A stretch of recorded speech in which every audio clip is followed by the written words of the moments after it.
Hi, and welcome to the Environment TV report. I'm Charlie Olson, your host and producer of this episode. An important news item just occurred that we'd like to pass on to you first.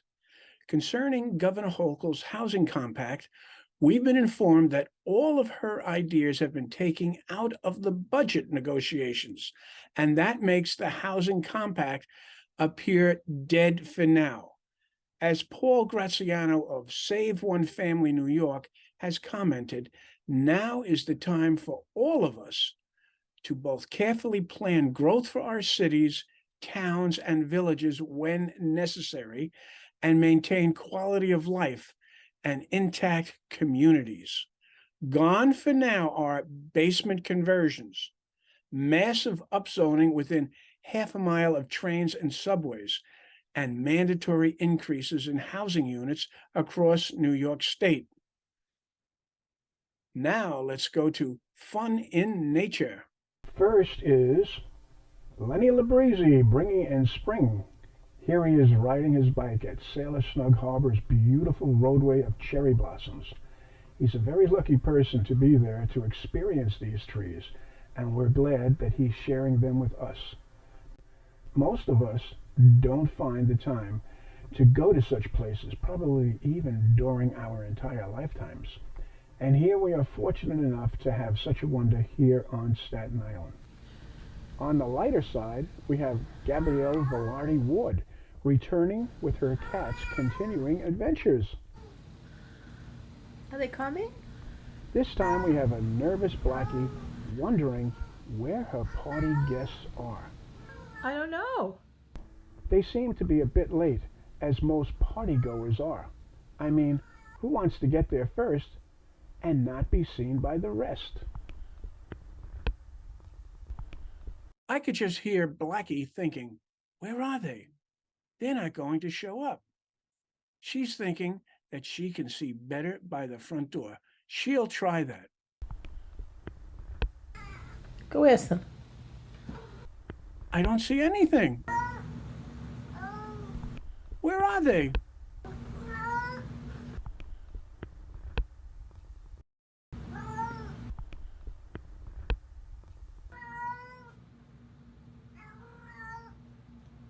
Are they coming?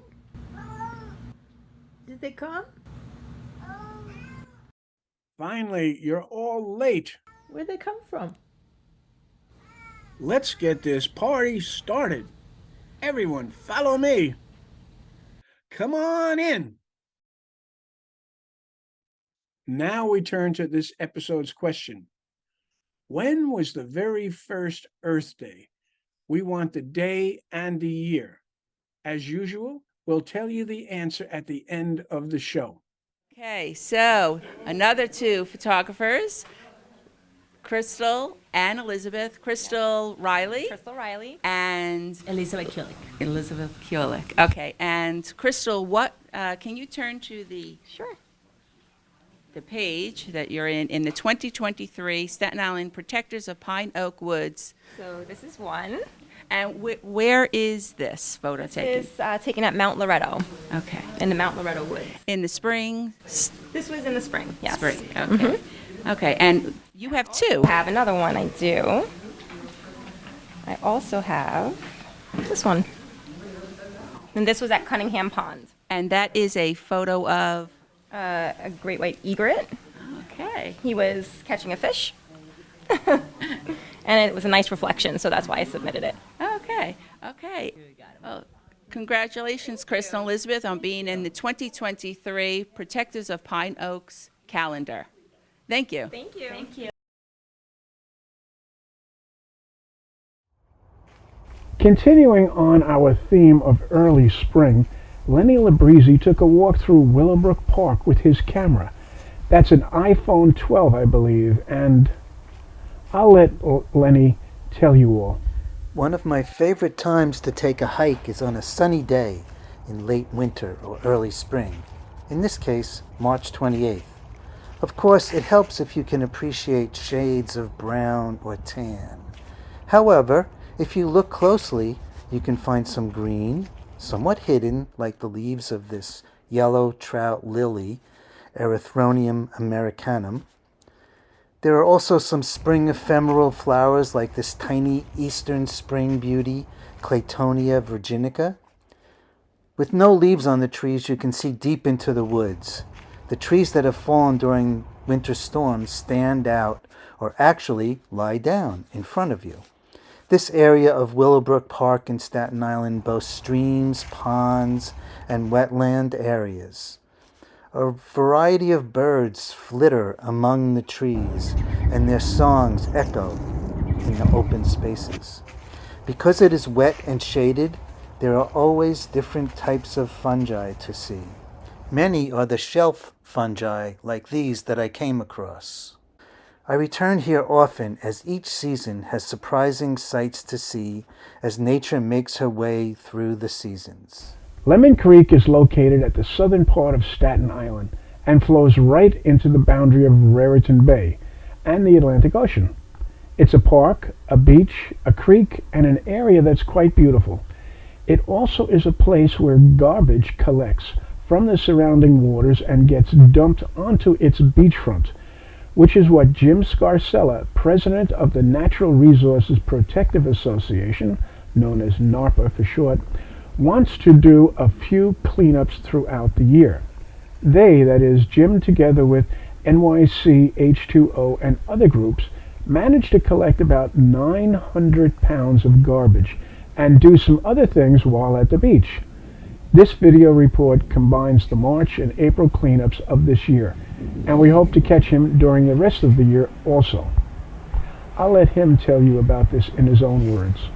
Hey, good afternoon. It's Jim Scarcella talking here with Environment TV, with the Natural Resources Protective Association, our friends, Marissa from New York City H2O, getting it done over here in Lemon Creek Park and even Mount Loretto State Park. Look at the effort here of these young people. Great, getting another tire off the beach. So this probably puts our total for today at over 900 pounds of trash. We're recycling too. We're here at the, again, beautiful Lemon Creek Park by the Dorothy Fitzpatrick Fishing Pier. We're going to take a little walk into the wetlands. We had set a killie trap, minnows trap earlier today, and we're going to take a look and see if we collected anything. Go ahead, you go in. You started.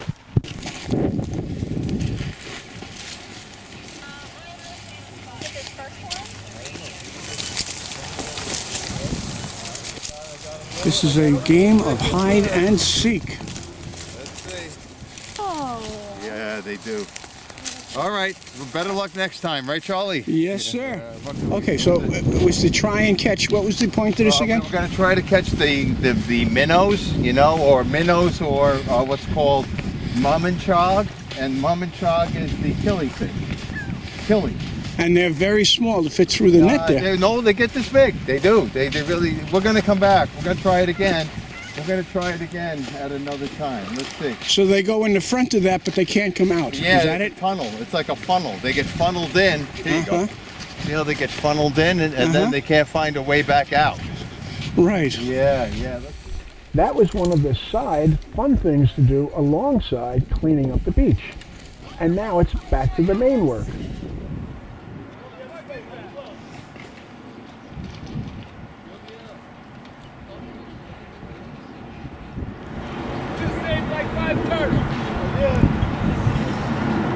Now that piece that you guys just brought up, what would you think that is? Something for a tugboat. When it hits up like a bumper, yeah. Once it hits up against the dock. Okay. That's what I think. And it's 3 big pieces of it, right? Yeah. Wow. Well, no. It was 1 big piece, and then we swords with it. Ah! All right. Was that past the lighthouse kind of thing down there? Yeah, it was down, past it, yeah. Wow, you guys went far. Yes. Good leg burn. Good leg burn, yes. So much. All right. You're welcome. Oh, thank you. Oh, that's cool. Right on. Well, I'm Katie. I'm with NYC H2O. We're here doing a beach cleanup today at Lemon Creek Park at the pier. And we hauled a lot of trash off the beach today. And we were just spending some time very slowly moving a large piece of heavy, formerly floating what's now just trash. We're not sure if it was a litter barrier or some part of an old tugboat, but it was very heavy and it took like 10 of us to move from down the beach. But we've got quite a pile of trash going. And you had to actually get a saw and cut it into 3 parts. And I got videos of you moving it nearly the entire beachway till you got it up to here. Wow, that's quite a bit. I'm Annie, and I work part-time with NYCH2O, and my favorite part of today was interacting with the volunteers and the seals. Got a lot of pictures of seals today. And we were lucky that you all from NYC H2O shared them with us because we couldn't be everywhere, even though we try. We had to do some work before we could play with the cameras.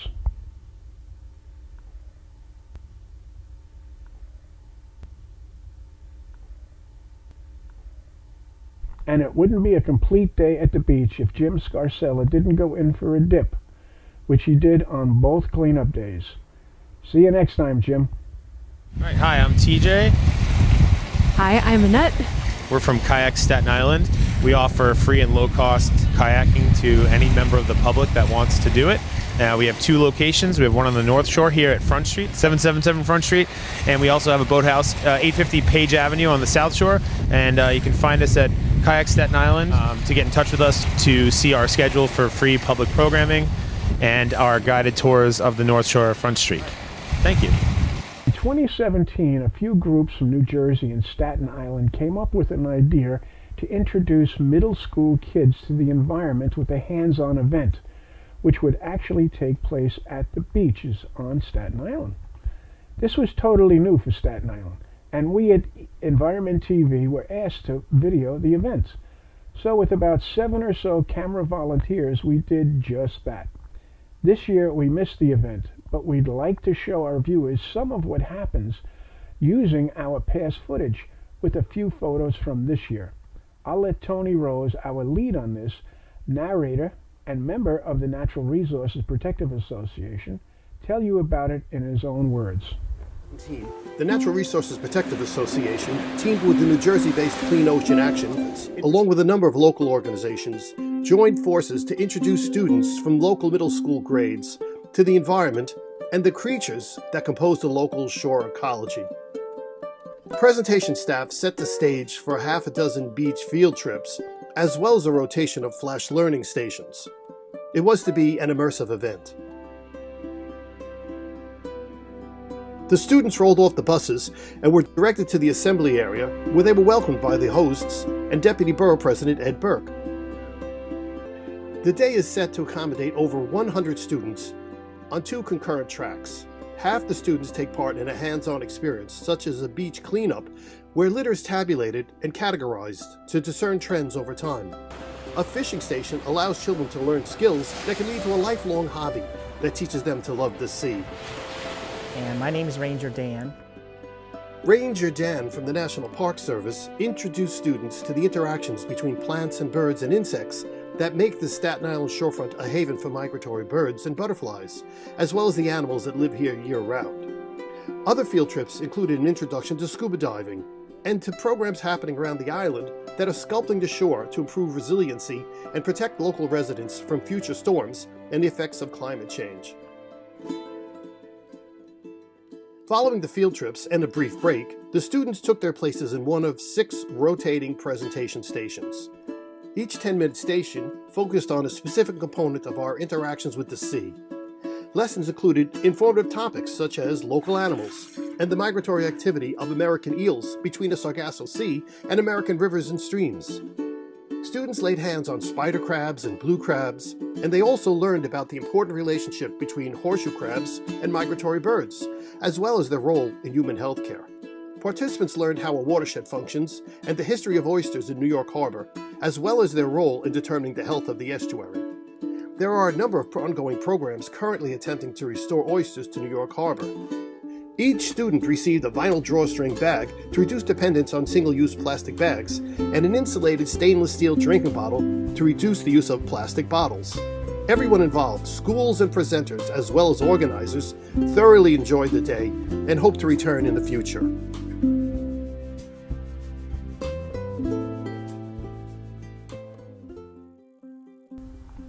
As I said, we weren't able to cover the event this year, but Jim was kind enough to send us some photos that he took.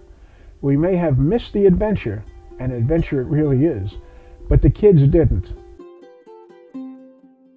And I'm sure that they went home with the memories of an exciting experience brought to them by the Natural Resources Protective Association, Clean Ocean Action, and some very fine environmental groups and individuals.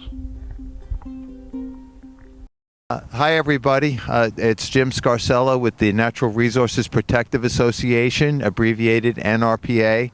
I'm back here in beautiful Von Briesen Park, and this is part of our work, is to protect the parks and beaches.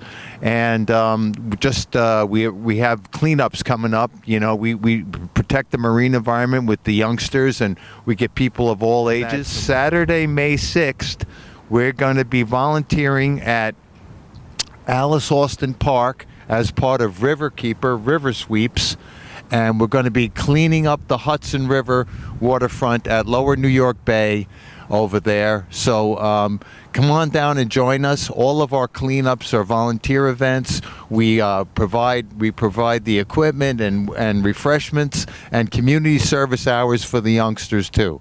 So come on down, and we'll hope to see you soon. Thank you.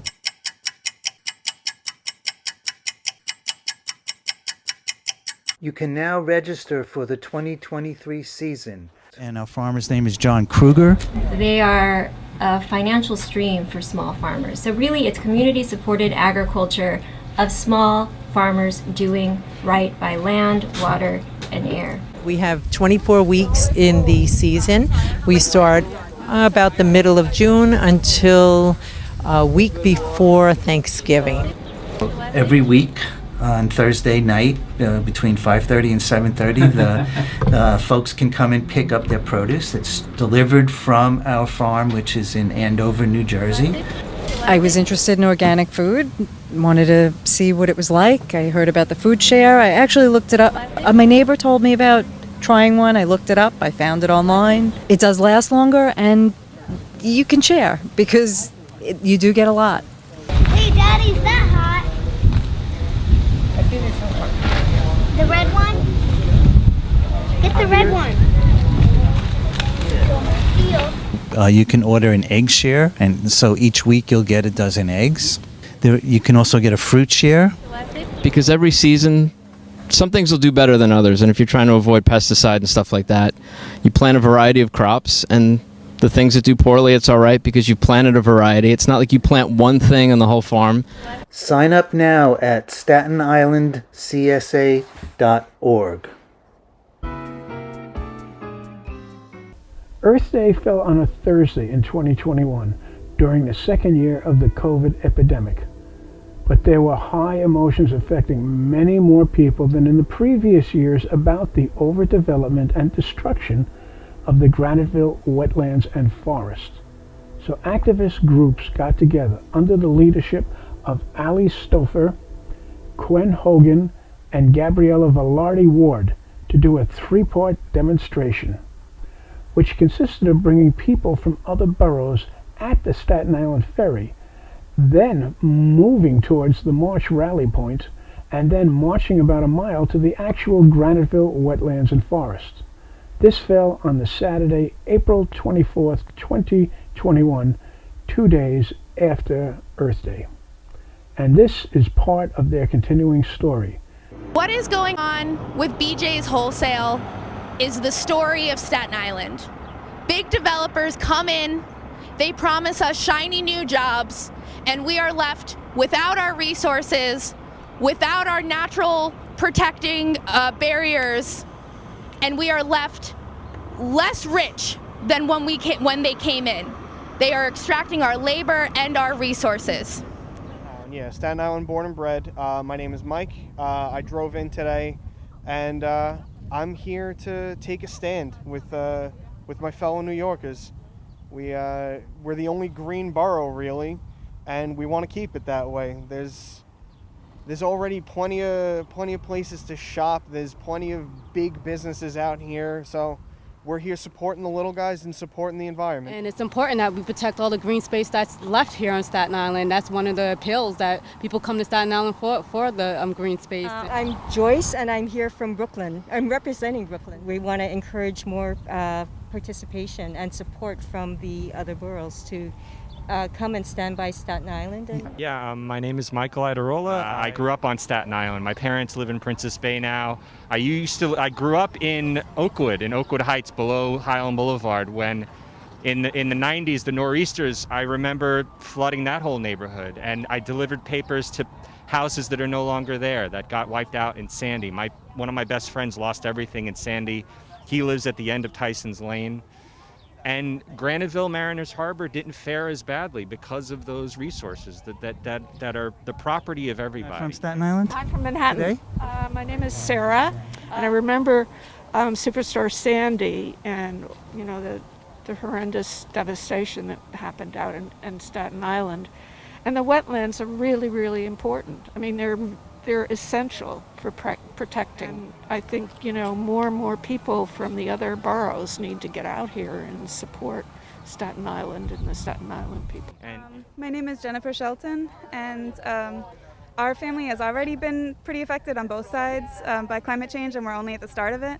So my parents lost a car, my sister's wife her family lost 2 houses, and the father of one of her sisters, my sister-in-law's sister, children died in Katrina. It's insane to try to take away wetlands at this point. It's 2021.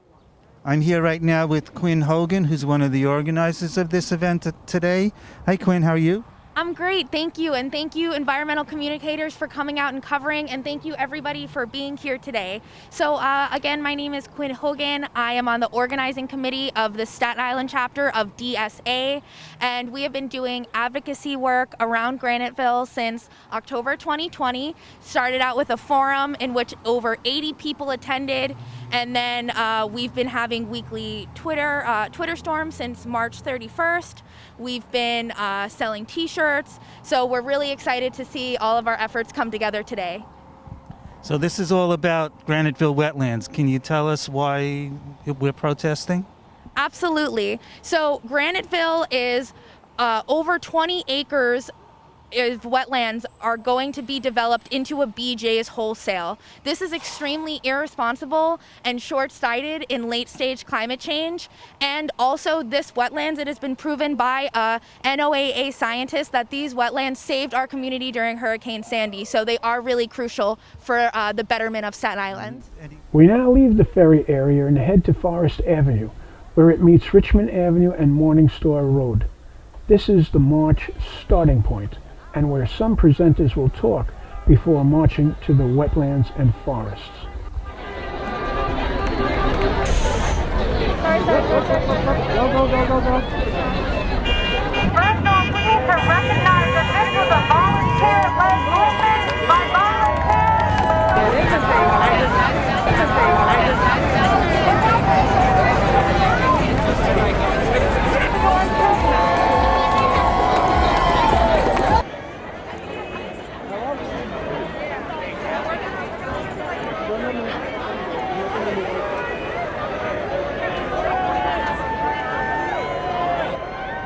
BJ's!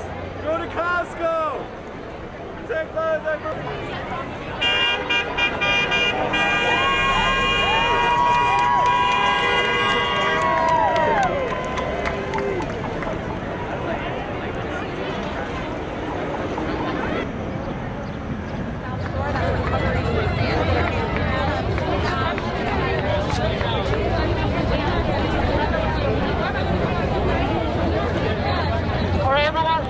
Stop on this side, stop. Everyone, can you please stop?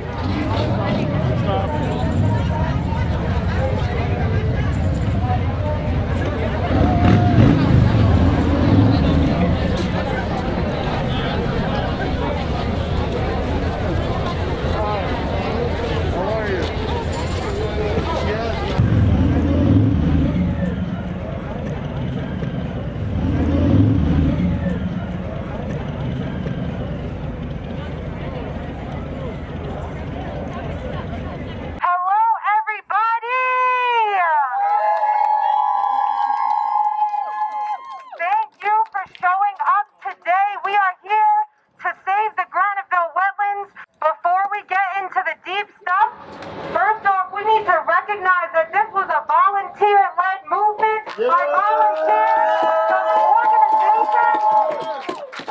Over the last 2 months, we have worked tirelessly to make this event happen.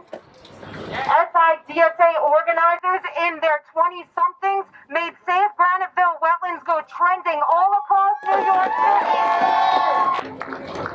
The Graniteville Wetlands is a 42-acre green space in Mariners Harbor, and almost half of that is set to be developed into a BJ's wholesale store with construction starting this year.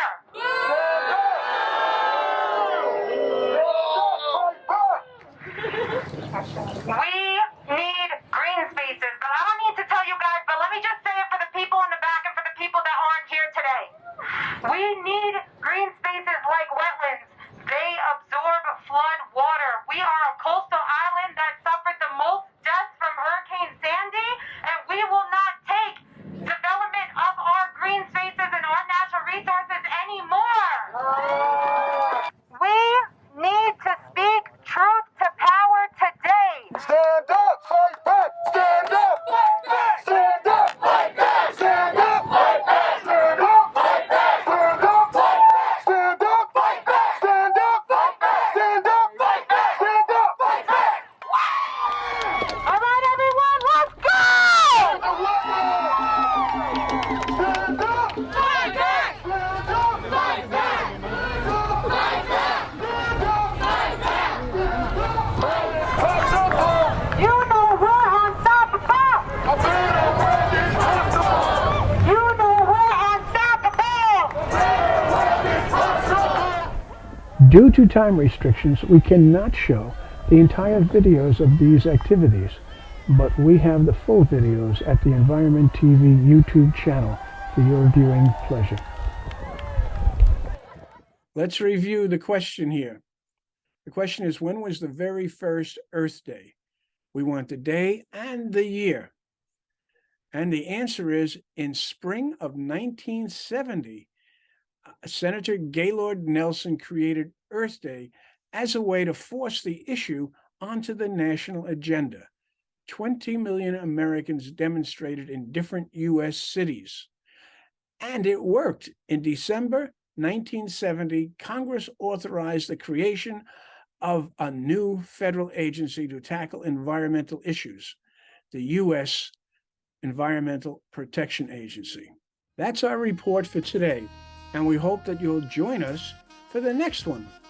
More so, we need to hear from you, the viewer, so please send us an email, write us a letter, contact us, and let us know what's on your environmental mind, as this episode's participants have done with their short animal photos and videos and reports.